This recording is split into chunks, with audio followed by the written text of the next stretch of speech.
ஆக்கப்பூர்வமான நிகழ்வுகளை அலசி ஆராய் ஒரு களம். RDX திங்கள் முதல் சனிக்கிழமை வரை இரவு 7 மணிக்கு.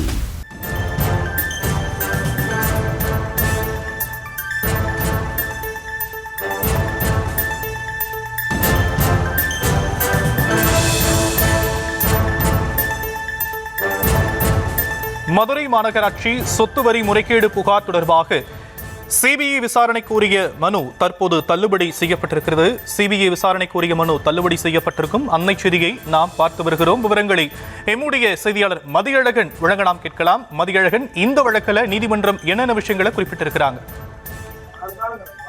மதுரையைச் சேர்ந்த கே ரமேஷ் என்பவர் உச்சநீதிமன்றத்தில் மனு ஒன்றை தாக்கல் செய்துள்ளார். அதில் மதுரை மாநகராட்சியின் சொத்து வரியில் ஊழல் நடைபெற்றிருக்கிறது.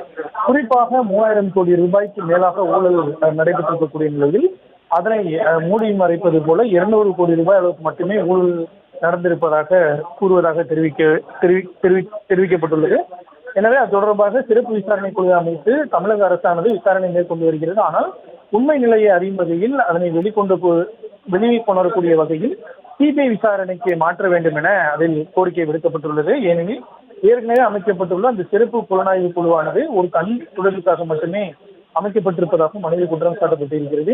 மாநகராட்சி மேயர் முதல் சேர்மன் உள்ளிட்ட பல்வேறு நபர்களுக்கு இந்த முறைகேட்டில் தொடர்ந்து இருப்பதாகவும் மனுவில் குற்றம் சாட்டப்பட்டுள்ளது. இந்த மனு இன்றைய தினம் தலைமை நீதிபதி அமர்வில் உச்சநீதிமன்ற தலைமை நீதிபதி அமர்வில் விசாரணை கொண்டு அப்பொழுது சொத்து வரி முறைகேடு தொடர்பாக சென்னை உயர்நீதிமன்ற மதுரை கிளை ஏற்கனவே தொடர்பான வழக்கை விசாரித்து வருகிறது.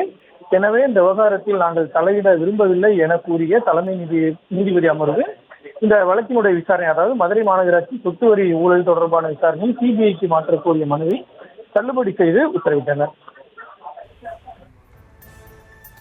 தற்போதைய விவரங்களுக்கு நன்றி மதியழகன்.